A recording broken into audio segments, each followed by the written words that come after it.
Pag biglang nakita nila, hindi naman kayo sumusunod mga Pilipino. Binibigay nyo naman sa artista at saka sa mayor. Mahihirap na bansa sa Africa. Binabantayan tayo. They're monitoring us on how we are implementing this. That was Dr. Ted Herbosa, the Special Advisor to the National Task Force Against COVID-19. He is cautioning that the WHO is keeping a close eye on possible breaches in the country's vaccination list. This as any diversion might jeopardize the country's vaccine supply from the COVAX facility. The health department insists medical frontliners should still be the top priority, even for the substitution list.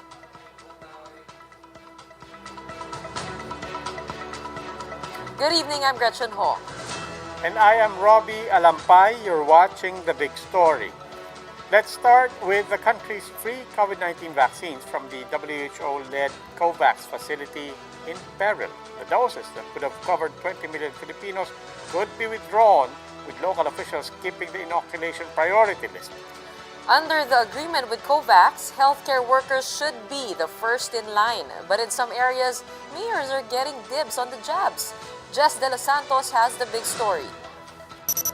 There are some 1.7 million health workers in the Philippines, but COVID-19 shots on stock are not enough to inoculate them all. That's why reports of officials jumping the vaccination line dismay the Interior Department. Base sa mga report ko ngayong gabi, kaya napapakamot na ako kaysa mainis, wala nang pigil. Puro kapitan naririnig ko, puro mayor, puro konsehal, vice mayor nagpapaturo. Parang wala nang konsensya itong mga taong ito. Under the government's prioritization framework, health workers are tagged as A1 or first in line. Categorized as A2 are 8 million senior citizens. Those with comorbidities and health risks fall under A3. Only then will local officials follow in the A4 group. Medical frontliners have yet to finish their turn for COVID-19 jabs. And yet, mayors, barangay captains, councilors and their families, and even actor Mark Anthony Fernandez are cutting the queue. Feeling ko lang at sanay kasi ako makarinig ng mukha ng sinungaling. Pang ginamit yung substitution list na sasabihin nila, excuse, hindi dumating yung HCW. Nakalista dun mga politiko. The World Health Organization has repeatedly reminded the Philippine government to follow the priority list. The Health Department has said that breaches may jeopardize the country's COVAX supply. Pag biglang nakita nila, hindi naman kayo sumusunod mga Pilipino. Binibigay nyo naman sa artista at saka sa mayor. Mahihirap na bansa sa Africa. Binabantayan tayo. They're monitoring us on how we are implementing this. Doses from the COVAX facility will cover 20% of the Philippines' population. If the agreement is scrapped, these doses will be allocated to other nations. The Interior Department has ordered the errant local officials to explain their actions. Tinanong ako niya ng Lunes, muntik talaga ako madulas. Sa inyo ko lang sasabihin ito. Ang nasa isip ko sasabihin sa media sana, bakit? Dahil ba dating addict siya? If found guilty of violating prioritization protocols, they may face suspension. But the bigger issue remains. Will the WHO also suspend its provision of our much-needed vaccine supply? Jess De Los Santos, we are One News. And much is at stake now on the vaccine front. To give us more insights on the inoculation priority list, we have Dr. Maria Consorcia Quizon of the National Immunization Technical Advisory Group, or NITAG. Dr. Quizon, welcome to The Big Story. Good evening, Bobby. Good evening, President. Doc, Jess ended his report with a question on might this jeopardize our standing with the COVAX facility? How real is this concern? How concerned are you that we could lose our place in line and also in the allocations? From day one, the WHO has already warned us that's the reason why talaga ang higpit natin doon sa prioritization. We spent so much time in trying to do this list and justify for each level, So it is a concern because it's not only the Philippines that they're saying that if we don't follow clue what is in the rollout plan, then uh, our supply could get jeopardized. So it is a concern. Okay. Now, Doc, I just want to take on one particular angle that some mayors are citing. They're saying, sayang naman. At saka baka masira lang yung ano, may some people, some of the vaccines are not getting used kaysa naman masira. How valid is that argument? Well, we're wondering why there's so much sobra. They're saying it's extra or it's surplus because remember when we started counting the vaccines, we said the estimate of health workers, whatever we have on hand now is not even enough, right? So then we asked for master list from the different hospital facilities. So we could imagine that it shouldn't be really sobra. And also to tell you, even with this subgroup of health workers, there is, even in this group of health workers, there are subgroups of prioritization. For example, the number one priority are the COVID referral hospitals. Then we have tertiary hospitals, other government hospitals, private institutions, and so on down the line. So that even if it's sobra, let's say, in one particular institute, may kasunod pa yun. So it's not as if it's really going to waste. Okay, Dr. Kongki, maraming salamat po. That was Dr. Maria Consorcia Quizon of the DOH NITAG. How big exactly is the vaccine supply that could be compromised if the country does not follow its priority list? Tonight's big number is 44 million. That's the number of doses that the Philippines is expecting from the COVAX facility. So far, only around 500,000 have arrived in the country, while 900,000 more AstraZeneca shots via COVAX are scheduled to be shipped to the Philippines this week. These are the other big stories tonight. Just a few cases shy of 10,000, COVID-19 cases in the country hit another grim milestone, 9,838 new cases. Active cases now breach the 100,000 mark. Holy Week may still be observed in churches next week, but on a limited scale. The IATF has given the go signal for religious gatherings at 10% capacity. And multilaterals are downgrading their growth forecast for the country, this as pandemic containment efforts lag. These big stories after the break.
Good evening, you're still watching The Big Story. I'm Robbie Alampay.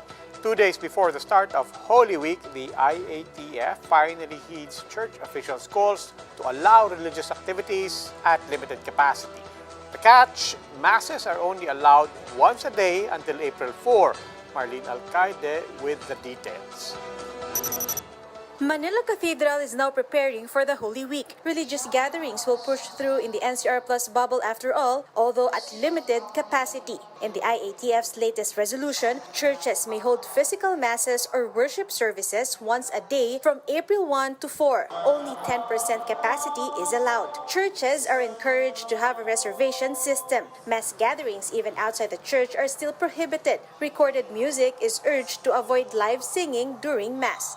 Inatasan ng local barangay units at local units ng PNP na ipatupad ang nasabing mga protocols. The CBCP welcomes the development. It assures observance of the new protocols. There will be no opening of churches for Visita Iglesia, and then there will be no passion. So these are activities that attract people.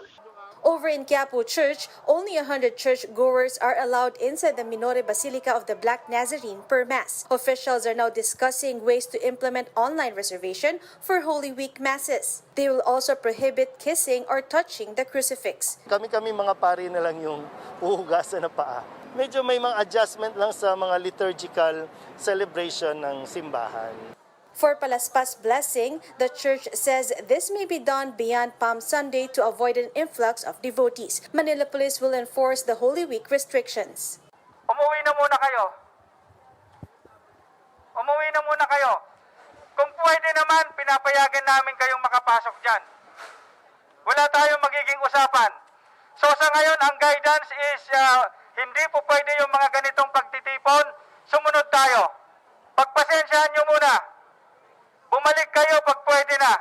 Plaza Miranda has also been closed to avoid churchgoers from flocking outside. The public is still encouraged to join church activities online for the time being. For News 5, Marlene Alcaide, we are One News. And ahead of Holy Week, new COVID-19 cases are capping off this week on a grim note with close to 10,000 Filipinos infected. At 9,838, this is the highest number of daily cases recorded since the start of the pandemic. It also comes near Okta Research Team's projection of as much as 11,000 new cases by end March. The Health Department is continuing to monitor hospital occupancy rates in the country, and that is seeing near moderate risk. Occupancy remains highest in Metro Manila. Dito sa NCR, sa National Capital Region, dito ho tayo napapansin natin yung talagang pag-increase in the number of utilization for the COVID isolation beds at saka yung COVID wards. Umaabot na ho siya ng mga high, moderate risk.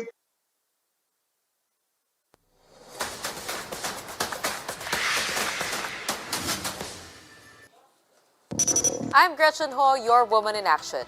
To maintain one's well-being during lockdown, it's not just about eating fruits and greens. Exercising daily is also a must. And yes, it's all possible, even without any gym equipment. How so? Please watch this. Pandemic's got you stuck at home? While it's tempting to just laze around, it's important to boost immunity. Nutrition alone won't cut it. One has to get moving. Coaches Jim and Tony Sarit say the limitations of home quarantine should not be a hindrance. Karamihan sa atin kasi nakakalimutan yung fitness just because the stronger our bodies are, di ba, the better our immunity will be. Kasi ang nangyayari, cabin fever, mental health is compromised. So all the more you need to get all your happy hormones out. For those who find workout routines daunting, worry not. Starting with a basic 1-minute workout would suffice. Eventually, after a week, magiging habit yan, then maybe we can go to 2 minutes. Then maybe we can go to 3 minutes. So extension and extend. For those who don't have equipment at home, no problemo. A chair may still get those juices flowing. After doing this for 30 seconds, mapapansin mo yung heart rate mo, tumataas na. After that, one can also do sprints. You can always modify. Just go as fast as you can. Madulang kaya natin. But always remember, the bigger the movement, the better. Jumping jacks and skip ropes are also an option. Wow, pwede mag-jumping jacks also. Ano? Again, it looks simple, but waiting for 30 seconds, hihingalin ka na. So paano mangyayari yun na safe? Ganito siya. There you go.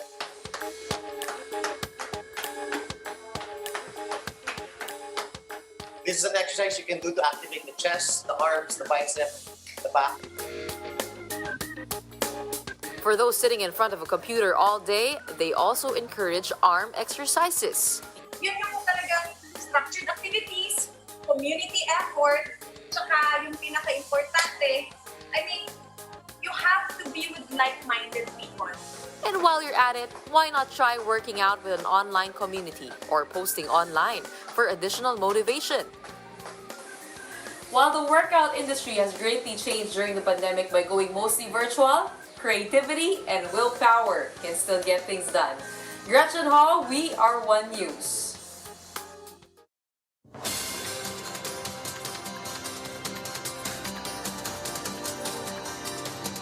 Time for our next look at some of today's big stories.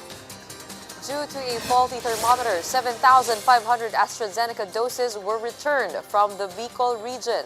The storage boxes had a temperature of more than 400 degrees Celsius, but investigation showed the thermometer was faulty. WHO and UNICEF confirmed that the returned shots are still usable. But while that's all good, the country is now running short on medicines used to treat COVID-19. 24 colleges and universities have been allowed to hold limited face-to-face classes. CHED said third and fourth year students will be allowed hands-on training and laboratory classes in these institutions beginning second semester. These schools include the University of Santo Tomas and UP Manila, St. Louis University in Baguio, West Visayas State University, and University of Iloilo, among others. The World Bank downgraded its forecast on the Philippine economic performance for this year. It said the economy could grow by 5.5%, lower than its earlier projection of 5.9%. The World Bank said the Philippines' inability to stem COVID-19 spread and its slow vaccine rollout weighs down on the economy. The Philippine Army has recognized PLDT Chairman Manny V. Pangilinan in its 124th anniversary. Pangilinan was given the Stakeholders Award for his contribution in the Army's operations. MVP donated a Bo 105 rotorcraft helicopter to aid disaster response. He had also given the Army brand new rescue boats, life vests, and vans. The MVP group of companies has vowed to continue supporting the Army during the pandemic. We'll give you more big stories after the break. Keep it here on One News.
Good evening, I'm Robbie Alampay. You're still watching The Big Story.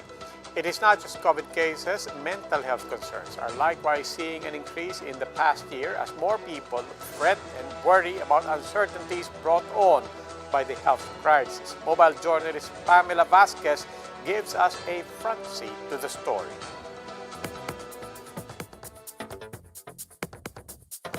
The Philippines' battle with COVID-19 has been pushed on for more than a year now. And while community quarantines have been the go-to measure to curb infections, it is also seen as a factor aggravating mental health struggles for some. Hello guys! Andito tayo ngayon sa Mount Caragao, dito sa Barangay Victoria. While some people write journals, Melinda takes photos and videos for work or just for fun.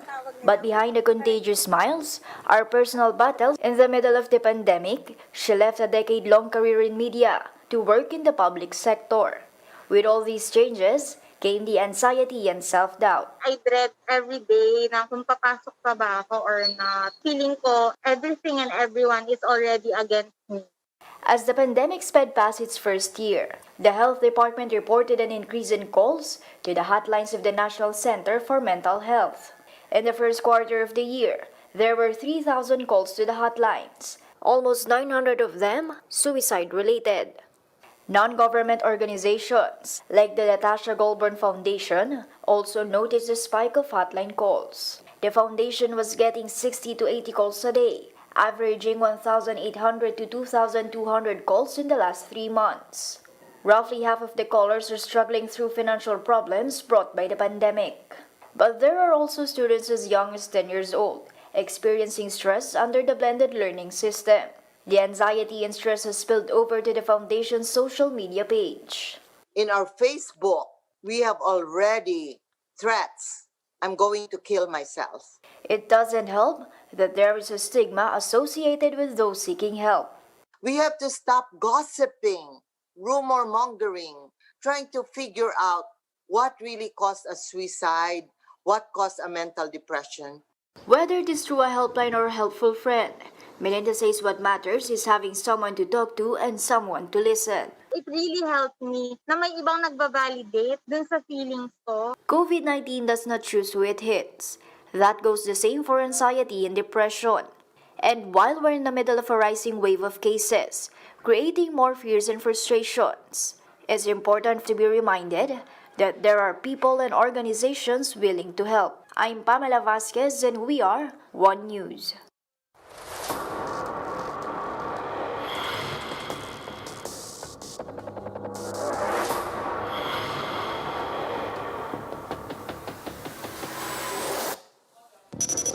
Ferdinand Magellan was unable to complete his expedition after he died in the hands of our ancestors. But one man on the sidelines completed the explorer's dream, Juan Sebastian Elcano. Mobile journalist Stanley Gahete visited Cebu for a front seat to Elcano's story.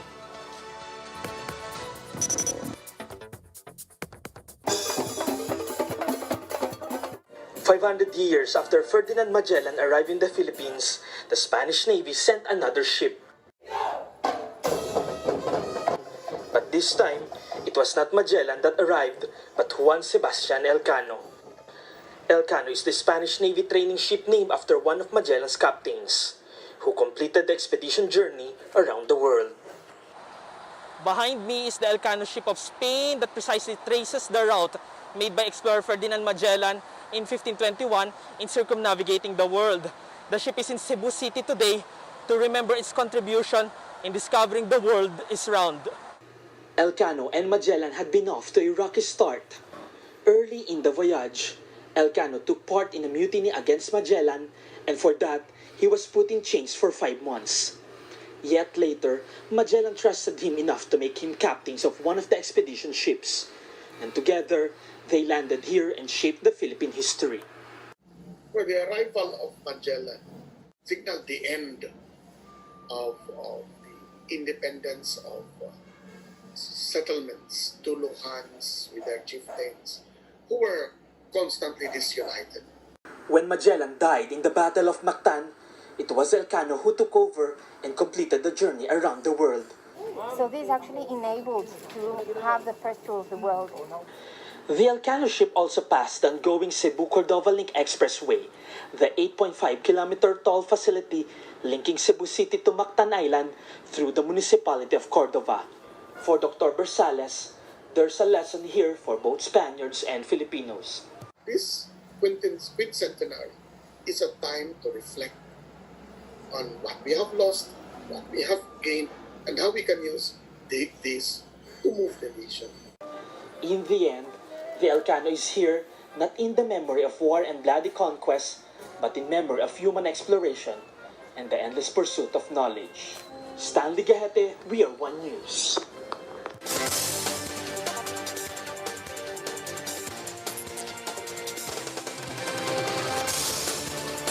Let's take a look at the biggest stories on print and online. From the Philippine Star, satellite images released by US-based Similarity show that a large number of Chinese vessels have been mooring, arriving, and departing at the Julian Felipe Reef since December 2020. The Chinese vessels, said to be fishing ships, were moored up to 200 meters apart. The AFP has earlier confirmed the presence of about 200 Chinese vessels at the reef.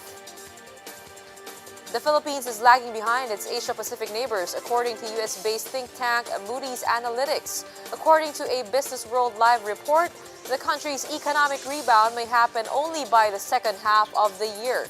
Moody's attributes the Philippines' poor showing to the rising number of COVID-19 cases, the slow rollout of vaccines, modest fiscal policy, and global trade slowdown.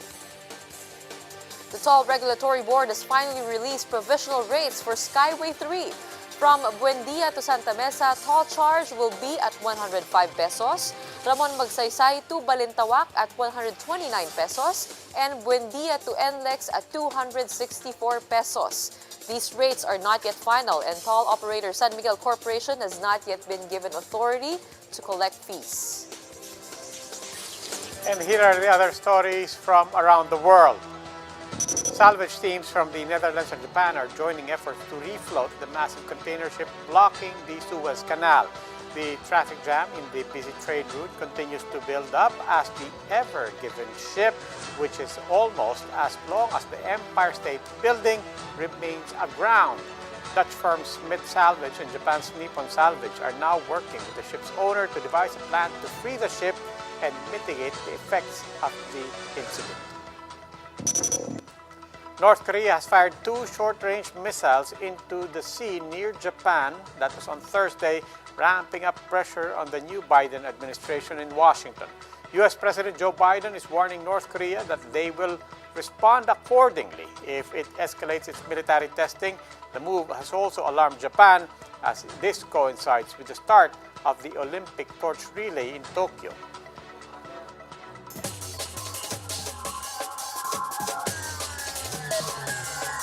For the big stories in sports, Thirdy Ravenna is on his way to full recovery after a right-hand injury in the Japan B-League. The San Neo Phoenix import resumed initial training on Thursday without a cast for the first time in 2 months. Ravenna underwent surgery last January after suffering a metacarpal oblique fracture. In Russia, a 99-year-old woman has joined a fighter jet pilot in simulated skies. Maria Koltakova, also known as the Iron Granny, became a flight navigator for 1.5 hours. She also helped during takeoff and landing. Iron Granny is now officially the oldest Russian to have ever flown a real fighter jet simulator. But this is just one of her many achievements. Iron Granny is a World War II veteran, a combat nurse in the Battle of Kursk. She also made a parachute jump when she was 93. I was thinking when I would do that milestone in my life. Alin, jumping off a... Skydiving, parachute jumping. I have how many more years? Malaking step up yan from jumping jacks on a chair. But you know, we have to take good care of our lives.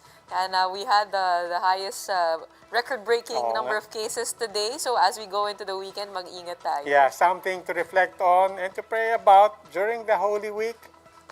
But please do tune in to the Philippine Sports Writers Awards night tomorrow. I'm hosting that together with Paolo. Well, that wraps up today's big story. Catch us again on Monday at 8 p.m. on Signal Channels 8 and 250. Please like our Facebook page, One News. For more in-depth analysis, visit our webpage, onenews.ph. Mask on. Wash hands. And stay safe, Philippines. I'm Robbie Alampay. I'm Gretchen Ho, and we are One News. Have a safe weekend.